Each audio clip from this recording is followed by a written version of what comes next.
Buenos días, damos comienzo a nuestro noticiero de hoy, ya el último del año, con las novedades impositivas y previsionales de la semana, ya finalizando también el mes de diciembre. Antes de entrar directamente en lo que son las novedades, si bien ya se decretó la reglamentación de la ley 27.541, aún lo que seguimos esperando es que se pida FIP en cuanto a algunas aclaraciones que faltarían, porque el decreto es como que tanto no aporta. Y por otro lado también vamos a tener que sacar una circular, o va a tener que sacar una circular el Banco Central sobre el inciso A del artículo 35 de la ley 27.541, donde ahí nos va a tener que aclarar un poco lo que es el mercado cambiario, y este inciso especifica que no van a estar alcanzados si tiene ese cambio de moneda algún destino específico. Esto ya lo habíamos mencionado un poco la semana pasada. Este caso sería, por ejemplo, para la compra de inmuebles mediante un crédito hipotecario. Cuando se escritura, si bien el banco por el préstamo no se va a estar entregando moneda en pesos, hay que realizar la compra de los dólares para poder escriturar en ese momento. Y acá se planteó desde el 26 de diciembre, que ya estaba vigente la ley, porque la ley se había publicado el 23 de diciembre, después del horario bancario, entonces al 26 había varias escrituras que quedaron pendientes y se planteaba si se tenía que, sobre esa operación de compra-venta, se tenía que aplicar el 30%, porque se trata de un fin específico que es la compra de un inmueble. Bueno, ante esto algunas hipotecas tuvieron que suspenderse y en otros casos, ante la duda, algunos bancos lo cobraron este 30%, lo cual esto significaba un gran incremento de bolsillo para las personas que iban para escriturar y adquirir una propiedad. Entonces, bueno, vamos a seguir un poco a la espera, pero bueno, ya enfocándonos a los temas que vamos a estar viendo hoy. Tenemos también en cuanto a la ley 27.541, cómo quedaron las contribuciones patronales, qué cambios regirán sobre los sueldos de diciembre que se paguen en el mes de enero del 2020. El reglamento también reafirma cambios de bienes personales sobre el impuesto que regirá por residencia y no por domicilio. También esto está por el decreto 99. La reglamentación de bienes personales también vamos a estar hablando un poco, dando ejemplos de lo que es la repatriación de fondos, como para que se entienda un poco más. Por otro lado, la FIP ya se publicó las deducciones y las escalas de ganancias para el periodo fiscal 2020. En cuanto al decreto 99 del 2019, que se publicó este sábado, vamos a estar haciendo un resumen sobre lo que es el impuesto país y el capítulo 6 en su artículo 35 de la ley 27.541. Por otro lado, también vamos a hablar de la adhesión al régimen de promoción de la economía del conocimiento mediante la ley de la 6.248. Esto tenemos como el último tema a abordar. Entonces, el primer tema sobre la 27.541 en cuanto a las contribuciones patronales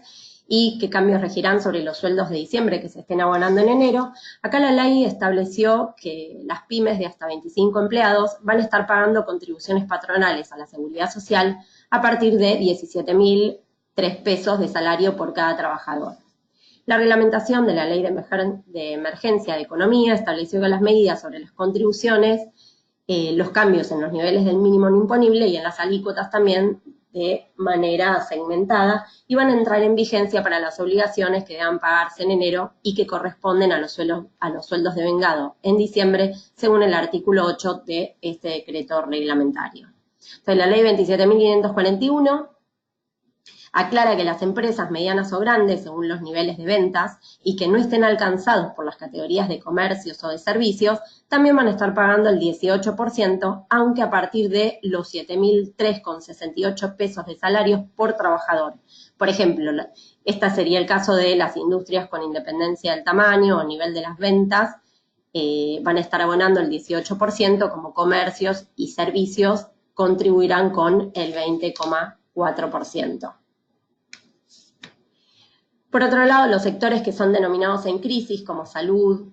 marroquinería, cuero, entre otras, van a seguir abonando las contribuciones a partir de 17.509,20 de salario por cada trabajador, salvo que tengan menos de 25 empleados. En este caso, van a estar contribuyendo a partir de los 27.509,20 pesos. La misma detracción tendrán los empleadores concesionarios de servicios públicos, siempre que el capital social de la concesionaria pertenezca en no menos del 80% al Estado Nacional.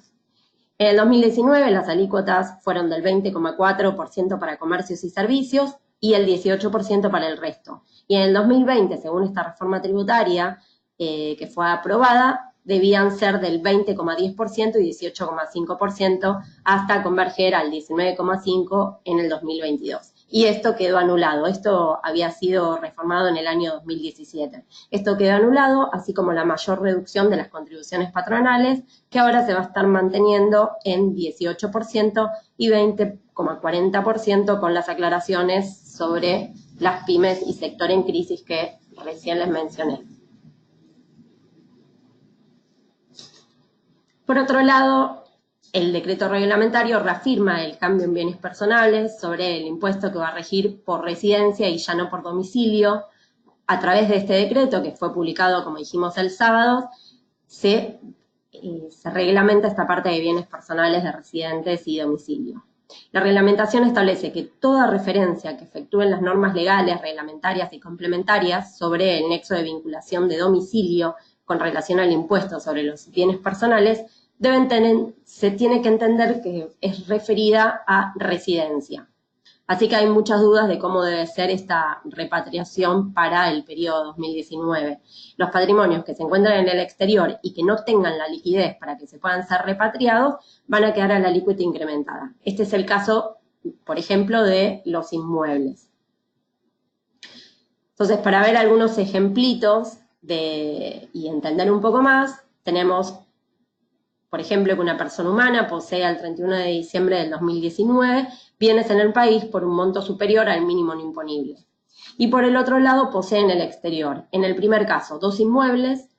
y el 1 de marzo del 2020 vende uno de estos inmuebles y el 15 de marzo gira los fondos al país.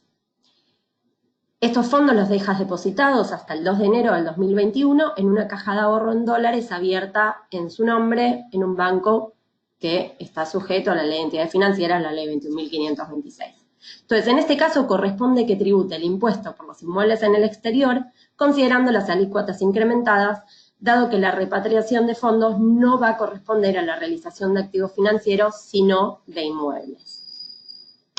Para el segundo caso, tiene dinero depositado en una cuenta bancaria y un inmueble que representa el 10% y el 90% respectivamente de los bienes que tiene en el exterior.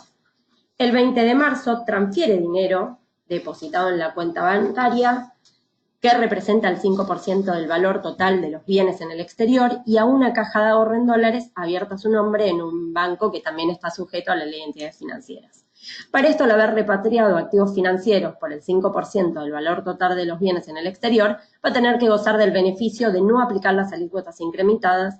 que estén fijadas por el Poder Ejecutivo, tanto para el saldo de la cuenta bancaria como para el valor del inmueble. Y el último caso es que tiene acciones de empresas del exterior y títulos públicos emitidos por países extranjeros depositados en una cuenta en un banco de inversión del exterior. En el ejemplo, el 5 de febrero del 2020, procede a transferir el 100% de las tenencias indicadas a una cuenta comitente abierta en una entidad financiera de la Argentina que esté sujeta también a la ley de entidades financieras. Entonces, si bien ha repatriado los activos financieros para poder gozar del beneficio, el decreto lo que exige es la repatriación que sea de tenencia de moneda extranjera o del producido de las inversiones financieras. Entonces acá no corresponde el beneficio y va a tener que tributar el impuesto con las alícuotas incrementadas.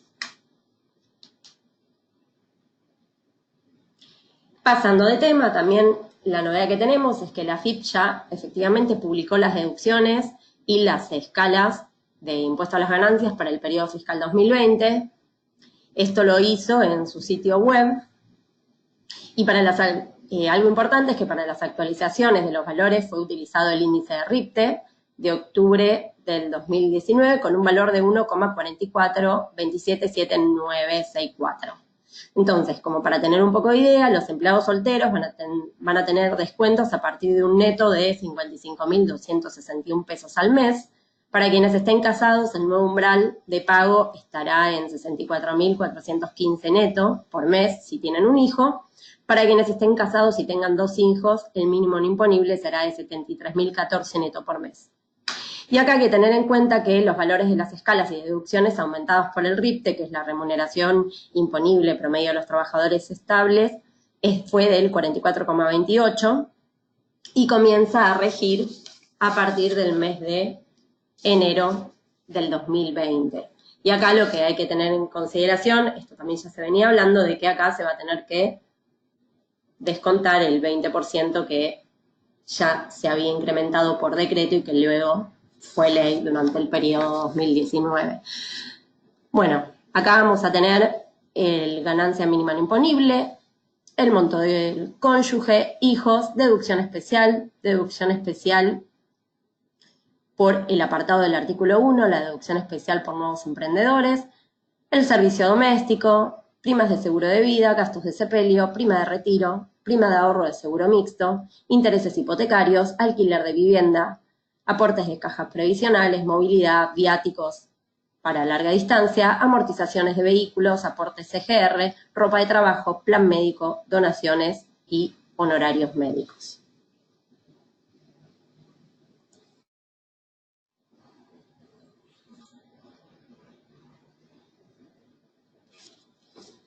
Por otro lado, también la AFIP lo que hizo fue publicar las deducciones y, mejor dicho, las escalas, que antes era el artículo 90 de la ley y ahora es el artículo 94, para poder aplicar el impuesto a las ganancias propiamente dicho. Esta tabla también fue actualizada. Bien, y yendo más a fondo a lo que es el decreto 99 publicado este sábado,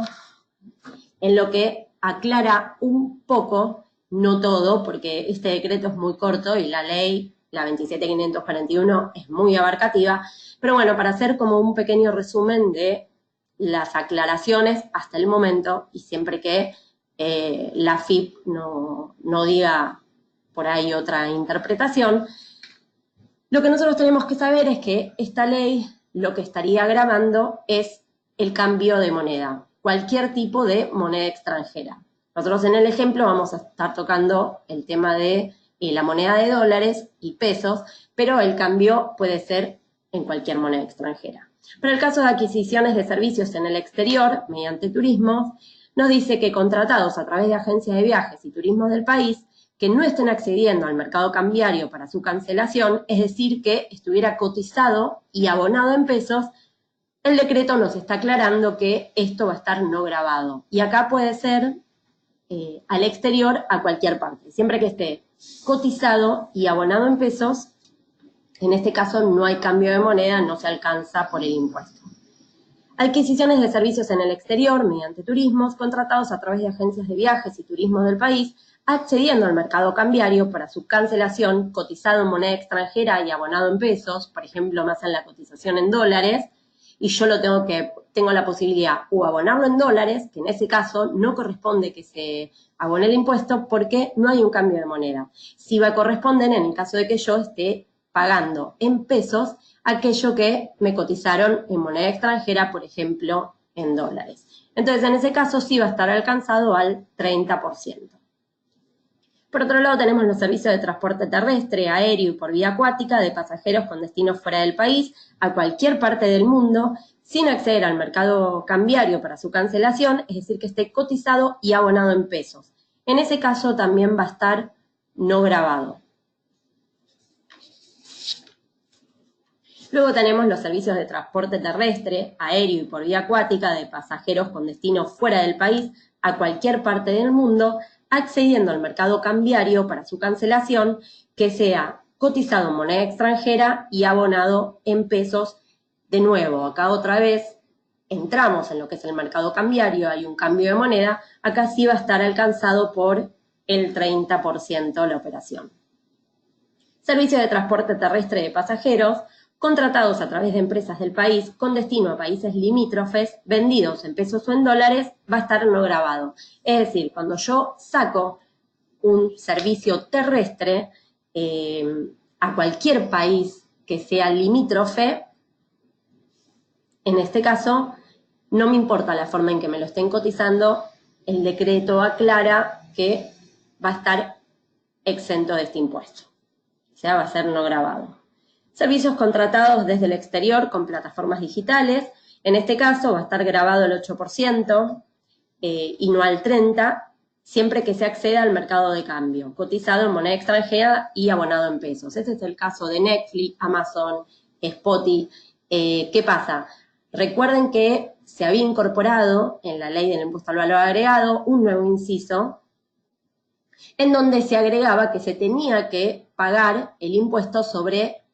del IVA sobre estos servicios digitales que provienen del exterior y que se utilizan acá en nuestro país. Y este impuesto lo van a estar descontando, ya sea la tarjeta, el banco, en función a quien me haga el descuento por ese pago, por ese servicio digital.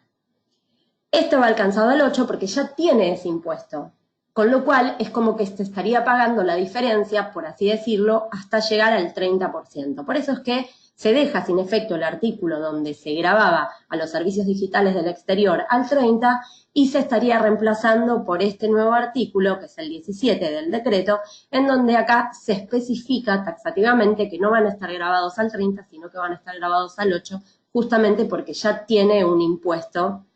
adentro que es el impuesto al valor agregado. Lo que hay acá que tener en cuenta es que si yo lo pago, por ejemplo, mediante tarjeta de crédito, bueno, ese gasto, en tanto y en cual yo no lo abone en moneda extranjera, o sea, a mí me lo van a cotizar en dólares, si yo lo abono esa parte de la tarjeta que viene ese descuento de ese servicio digital, por ejemplo Netflix, si yo lo abono en dólares, eso, al pagarlo ya en dólares y estar cotizado en dólares, no voy a tener que pagar el impuesto. Ahora, cuando me viene en el resumen en dólares y luego el resumen a mí se me debita en forma automática, o bien lo pago y lo estoy pagando en pesos, ahí estoy accediendo al mercado cambiario y se está haciendo la conversión de pesos a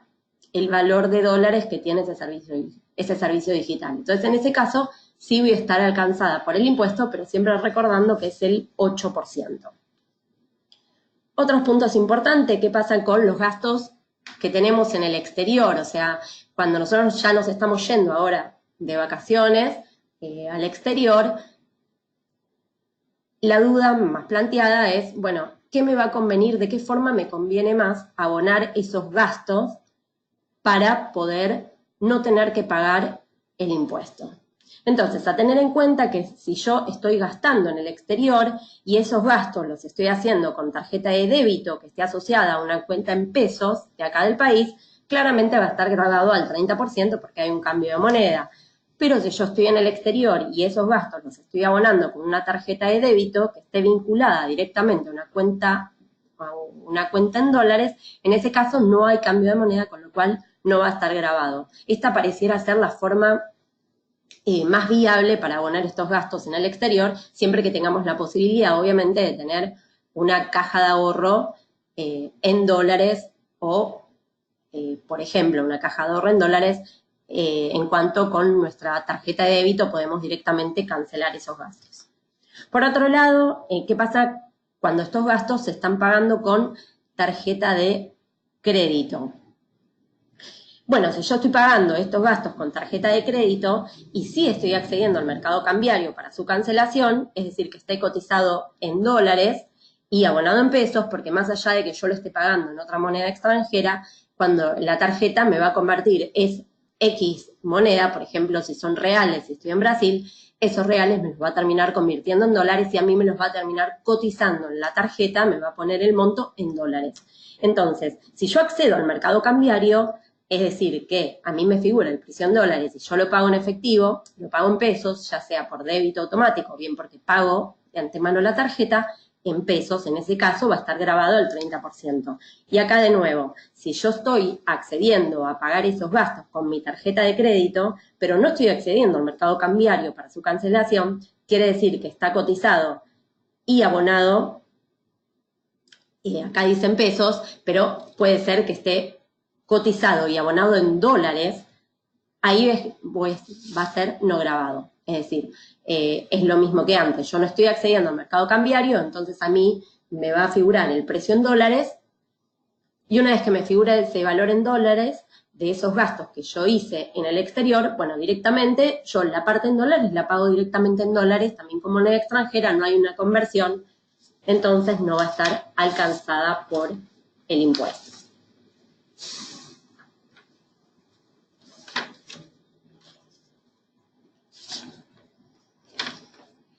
Algo importante a decir de este decreto es que en el artículo 18 dispone que el impuesto va a resultar de aplicación a partir de la entrada en vigencia de la ley 27.541 de conformidad con lo previsto, nos dice en el artículo 87 de esa norma legal. Este artículo ordena que la ley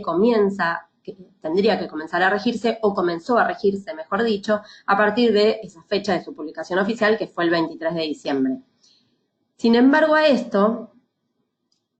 me parece importante hacer una aclaración, es que el Código Civil y Comercial de la Nación establece en el artículo 6 que el modo de contar los intervalos del derecho es el día que corre de medianoche a medianoche. Entonces, de los plazos fijados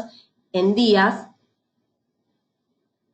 a contar de un día determinado, con lo cual se entiende que debería comenzar al día siguiente de su publicación. Pero como ya comenzó a aplicarse el impuesto, para el caso sobre todo de la venta de moneda extranjera, el mismo día de